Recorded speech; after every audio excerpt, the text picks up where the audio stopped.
হ্যাঁ ঠিক আছে।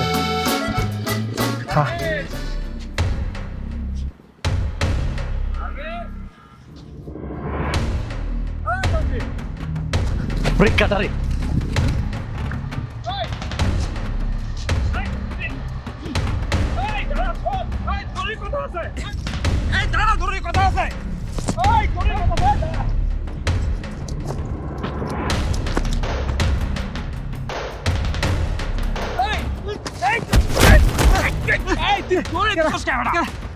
ও তুই ও ও ও তুই কই আগে কবে না ও ও ধরে দিছিস কেমনে? ঘোরামু না আর কষ্ট সব সময় একটা আতঙ্কের মধ্যে থাকি কখন কে না গণবিটুনি দেয় তেরা চিন্তা পালায় এই জন্য তুই না পালাইছিলি, বের হইছিস কে?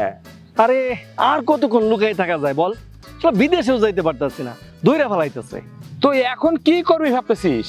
আরে কয়দিন একটু চুপচাপ থাকবো, তারপর ডাবল গেম খেলবো। বুঝলাম না। শোন, আমগোর বড় বড় নেতারা সব পালাইছে, আবার কিছু ধরাও পড়তেছে, কিন্তু তাগর তো টাকা পয়সার কম নাই। তারা বিভিন্ন জায়গায় থাইকা টাকা পয়সা দিয়ে বিভিন্ন আকাম কুকাম করতেছে, আর হেগুলা করতেছি আমি আবার আমগোর মতো লোকরা। আমরা বিভিন্ন কিছু ম্যানেজ করি, লোকজন ম্যানেজ করে রাস্তায় নামাই দেই, বিশাল একটা ইনকামের ব্যাপার। শুন, তুইও আমার লোক আয় পর, এক্সট্রা একটা ইনকামের দান্দা হয়ে যাইব।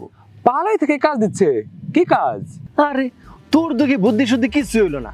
শোন, আমগো নেতারা এখন প্রচুর পরিমাণে ফান্ড দিতেছে, যাতে আমগো লোকজন বিভিন্ন সময় বিভিন্ন রূপে বাইর হইতে পারে। এই যেমন ধর আনসার লীগ, গুজব লীগ, রিক্সা লীগ, হেলমেট লীগ, কত ধরনের যে আমরা যে কোনো অপশন পাইলে যে কোনো ভাবে আমরা বাইরে দিতে পারি। তাই তো কই যে একের পর এক এত দল বেরোতেছে কেমনে।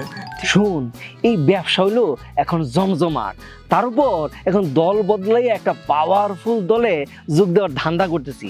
চান্সও একটা পাইয়া গেছি, মনে করছে কাজে লাগাইতে পারলে দুই দিক থেকে সমান ইনকাম। তাইলে এমনি দৌড়াইতেছিলি কে?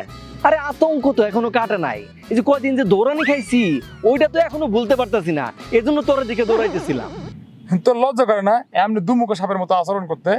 আরে তোরে দেখেছি বলো। শোন, এটা হলো ব্যবসা, প্রফেশনাল রাজনীতি, বুঝছস? শোন শোন, তুই এগুলা বাদ দিয়ে তুইও আমার লগে যোগ দে, ঠিক আছে? দেখবি যে কয়দিনে ফুল্লা ফাইবার টাকা পয়সা একদম কলা গাছ হয়ে যাবি।